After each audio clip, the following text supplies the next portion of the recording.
नमस्कार मित्रों। मैं हूं आपका अपना दोस्त डीजे डैनी और दिल से स्वागत करता हूं आप सभी का हमारे चैनल डीजे डैनी पर, जहां होती हैं बातें कुछ खास।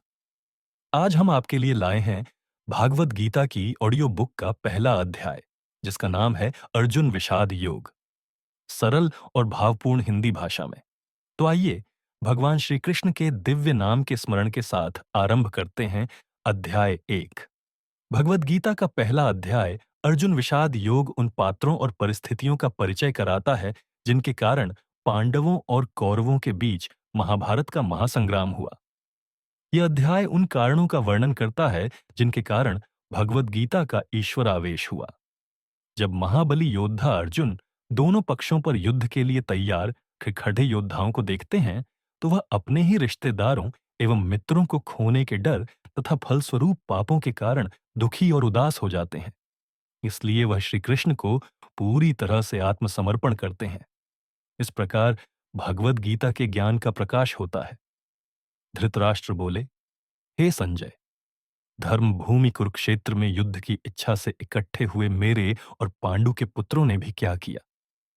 संजय बोले, उस समय वज्रव्यूह से खड़ी हुई पांडव सेना को देखकर राजा दुर्योधन द्रोणाचार्य के पास जाकर यह वचन बोला, हे आचार्य, आपके बुद्धिमान शिष्य द्रुपद पुत्र धृष्टद्युम्न के द्वारा व्यूहरचना से खड़ी की हुई पांडवों की इस बड़ी भारी सेना को देखिए। यहां पांडवों की सेना में बड़े बड़े शूरवीर हैं, जिनके बहुत बड़े बड़े धनुष हैं तथा जो युद्ध में भीम और अर्जुन के समान हैं। उनमें युयुधान, सात्यकी, राजा विराट और महारथी द्रुपद भी हैं। धृष्टकेतु और चेकितान तथा पराक्रमी काशीराज भी हैं। प्रुजित और कुंती भोज, ये दोनों भाई तथा मनुष्यों में श्रेष्ठ शैब्य भी हैं। पराक्रमी युद्धामन्यु और पराक्रमी उत्तमौजा भी हैं। सुभद्रा पुत्र अभिमन्यु और द्रौपदी के पांचों पुत्र भी हैं। ये सब के सब महारथी हैं। हे द्विजोत्तम, हमारे पक्ष में भी जो मुख्य हैं, उन पर भी आप ध्यान दीजिए।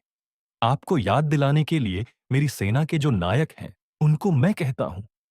आप द्रोणाचार्य और पितामह भीष्म तथा कर्ण और संग्राम विजयी कृपाचार्य तथा वैसे ही अश्वत्थामा, विकर्ण और सोमदत्त का पुत्र भूरिश्रवा, इनके अतिरिक्त बहुत से शूरवीर हैं, जिन्होंने मेरे लिए अपने जीने की इच्छा का भी त्याग कर दिया है और जो अनेक प्रकार के शस्त्र अस्त्रों को चलाने वाले हैं तथा जो सब के सब युद्ध कला में अत्यंत चतुर हैं। वह हमारी सेना पांडवों पर विजय करने में अपर्याप्त है, असमर्थ है, क्योंकि उसके संरक्षक उभय पक्षपाती भीष्म है।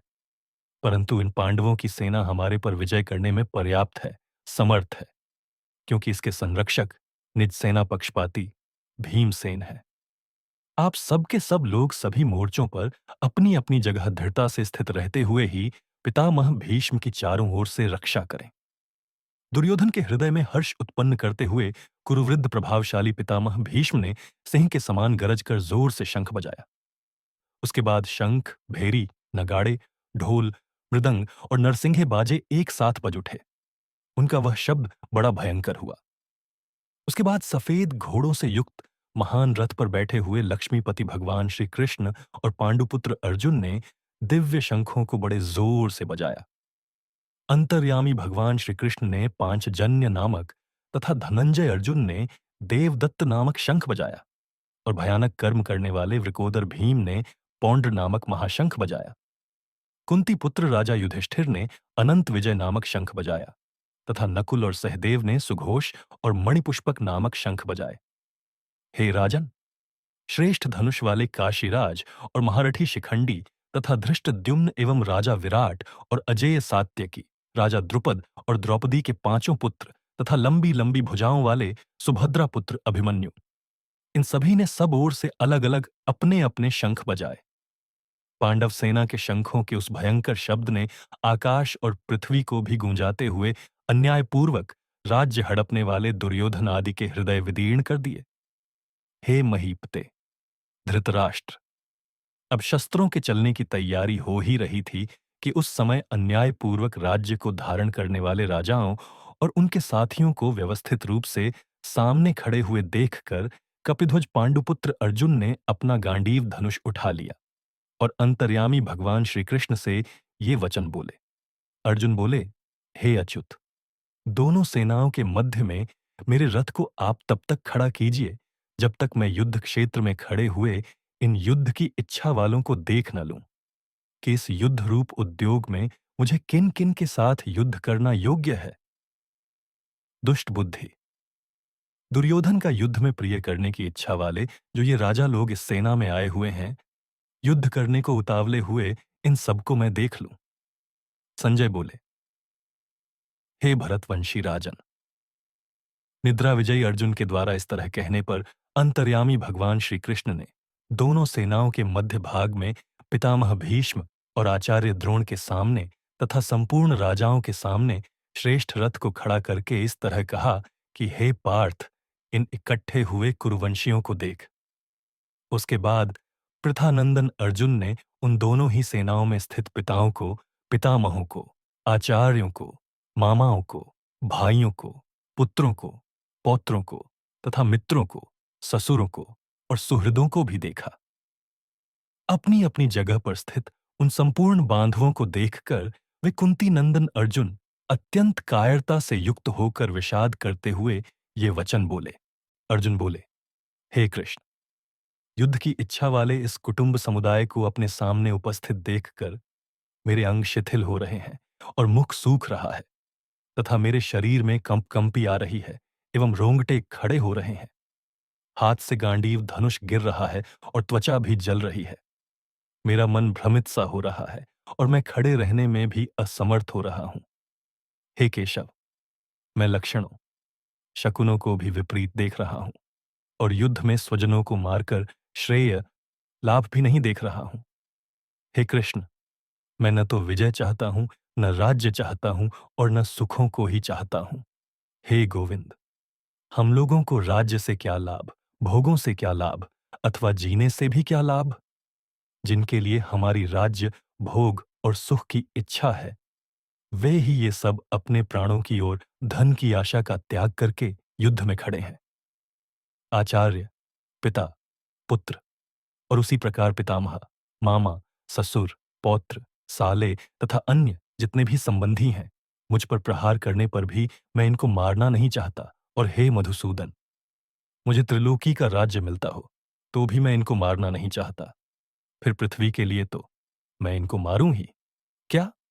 हे जनार्दन, इन धृतराष्ट्र संबंधियों को मारकर हम लोगों को क्या प्रसन्नता होगी? इन आतताइयों को मारने से तो हमें पाप ही लगेगा। इसलिए अपने बांधव इन धृतराष्ट्र संबंधियों को मारने के लिए हम योग्य नहीं हैं, क्योंकि हे माधव, अपने कुटुंबियों को मारकर हम कैसे सुखी होंगे? यद्यपि लोभ के कारण जिनका विवेक विचार लुप्त हो गया है, ऐसे ये दुर्योधन आदि कुल का नाश करने से होने वाले दोष को और मित्रों के साथ द्वेष करने से होने वाले पाप को नहीं देखते, तो भी हे जनार्दन, कुल का नाश करने से होने वाले दोष को ठीक ठीक जानने वाले हम लोग इस पाप से निवृत्त होने का विचार क्यों न करें? कुल का क्षय होने पर सदा से चलते आए कुल धर्म नष्ट हो जाते हैं और धर्म का नाश होने पर बचे हुए संपूर्ण कुल को अधर्म दबा लेता है। हे कृष्ण, अधर्म के अधिक बढ़ जाने से कुल की स्त्रियां दूषित हो जाती हैं और हे वार्ष्णेय, स्त्रियों के दूषित होने पर वर्ण संकर पैदा हो जाते हैं। वर्ण संकर कुलघातियों को और कुल को नरक में ले जाने वाला ही होता है। श्राद्ध और तर्पण न मिलने से इन कुलघातियों के पितर भी अपने स्थान से गिर जाते हैं।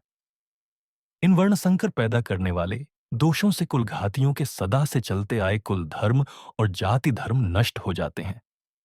हे जनार्दन, जिनके कुल धर्म नष्ट हो जाते हैं, उन मनुष्यों का बहुत काल तक नरकों में वापस होता है, ऐसा हम सुनते आए हैं। ये बड़े आश्चर्य और खेद की बात है कि हम लोग बड़ा भारी पाप करने का निश्चय कर बैठे हैं, जो कि राज्य और सुख के लोभ से अपने स्वजनों को मारने के लिए तैयार हो गए हैं।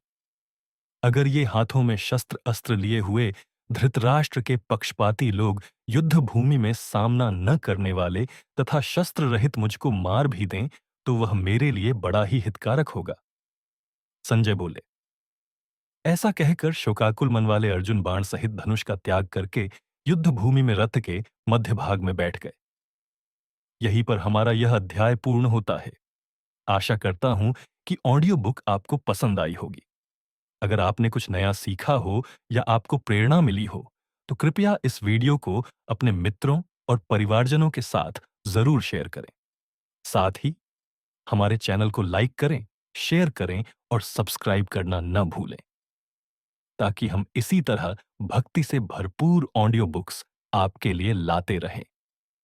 अब मैं आपसे विदा लेता हूं। अगले अध्याय में फिर मुलाकात होगी। जय श्री कृष्ण।